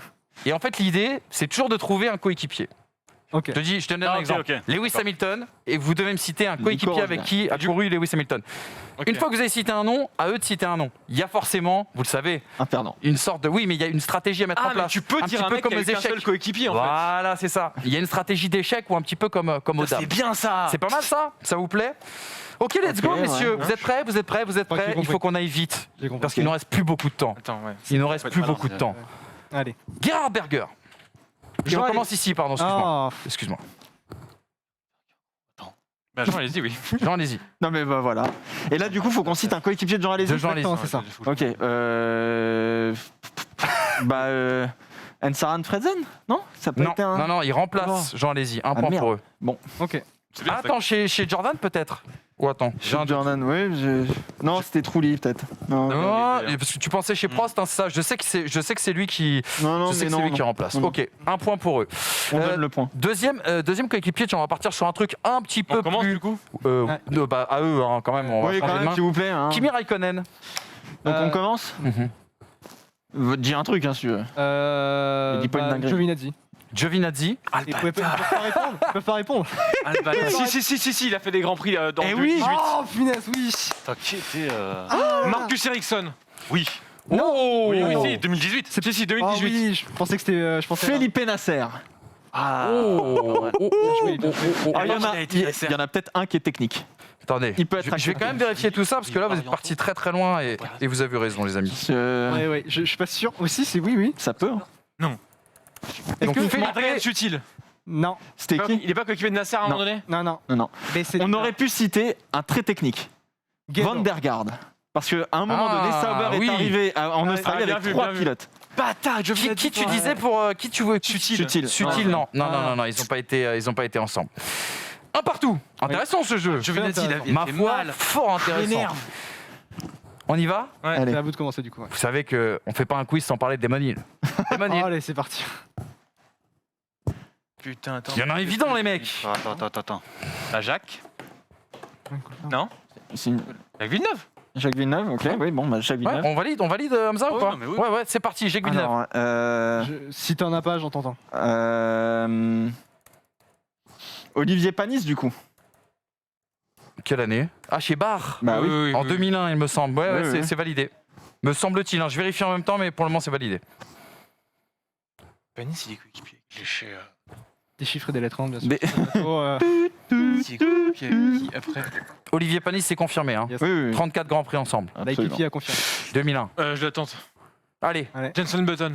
Non, quand? non. Bah, non. chez Bar, au moment Non. où il Non, finit. non, non. Non. Non Ça n'a jamais existé. Bon, bah, pardon. Est-ce que Désolé. je peux confirmer par un pilote? Ça sert à rien. Oh, tu peux. Juste Pour la pour la beauté du forme. geste. Pas voter. Non, Pour la beauté du frime, geste. surtout. Ouais, Coulthard. Pardon? Coulthard. Coulthard. Avec qui? Avec Ah, Olivier chez Williams. Panis. Non, Voilà. pas avec Olivier. Ah, punaise, ok. Voilà. Mais- Ne dis rien quand tu Je connais. savais pas. Carlos n'en il a fait pas pas trop. compris le- J'étais règle du jeu. resté- Moins 1. J'étais non, mais resté sur des voilà. monnaie. Clairement moins un. J'étais resté sur des monnaie. Est-ce qu'on peut avancer là Là, on est là. Est-ce qu'on peut avancer, les amis? Ouais. Ah, non, Tac. On va justement partir sur Fernando Alonso. C'est à qui ça? Nous, là, du coup? C'est à vous. C'est- Il y a du coup 2-1. Attends. Oui, 2-1. C'est ça. Attends. Oh, il y en a Ah, un. j'en ai un. Ils pourront pas répondre. Young, le Ouais. Malaisien. Alex Young. Alex J'allais le Young, dire. 15 coéquipiers pour notre ami Fernando Alonso. Alex Young, est-ce que vous auriez un coéquipier pour Alex Young? Sachant qu'ils ont fait 3 grands prix ensemble. Hein. Ah, mais Alex bon. Young, je suis pas sûr qu'il ait d'autres coéquipiers. j'ai regardé ça. Si, il a deux coéquipiers. Et si, alors là les mecs, franchement, c'est pas bien par contre. Ah non, vraiment. Quoi Young, si, il y a Alex eu Alonso, il y en a eu un autre. Chez Minardi, du coup. Eh oui. 15 grands prix ensemble. Pas des moindres, pas un petit nom. Pas quelqu'un qui a disparu comme ça de la Formule 1. J'ai pas. Minardi. Chez Minardi. Oh, À l'époque où Paul Stoddart était le grand patron de cette écurie. Non, sans déconner, j'ai pas. Vous l'avez pas, c'était Mark Webber. Ouais, bien joué. Je savais même pas qu'il était allé chez. Chez Minardi, Marc Minardi, Webber. pas en coéquipier de Young. On s'en fait un dernier? J'ai souvenir de Allez, un Jaguar, petit mais dernier pour la route. Allez, un petit dernier pour la route. il maîtrise Caldos le côté. Felipe Massa. Attends, là. Je suis là, c'est à vous, c'est à vous. Alors, réfléchissons bien. Felipe Massa. Clairement, il est hors norme. Réfléchis bien. Comment Ouais, je réfléchissons vais bien. pouvoir les entuber? Felipe Massa qui a eu 11 coéquipiers. Donc, à mon avis, je pense qu'il y a Mais une stratégie à mettre en place. il y en a pas qui Il y en a qui pas, sont ouais. restés très peu de temps. Parce Bah, que. faut choisir un mec où ils pourront pas. Relancer Ouais, c'est ça. Non. ils C'est pourront ça pas la nous stratégie, empêcher c'est comme aux dames. de relancer nous-mêmes. Il faut prendre un coéquipier de Massa. Bon, à un Bon, moment par donné, contre, on les mecs, attend une réponse, là. c'est une Oui, émission, bah, ça il y a va, des c'est caméras, il y a du public. Ouais, voilà.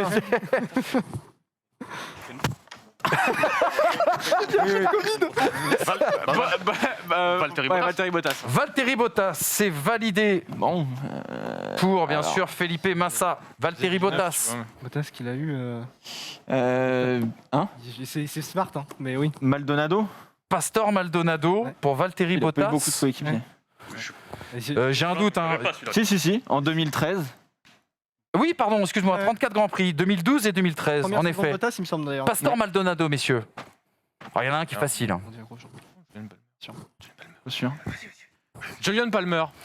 Julian Palmer pour Pastor Maldonado. Kevin Magnussen. J'ai Kevin quand même un Magnussen. doute. J'ai quand même un Si, doute, les gars. Julian Première Palmer année avec chez Bien Haas. sûr.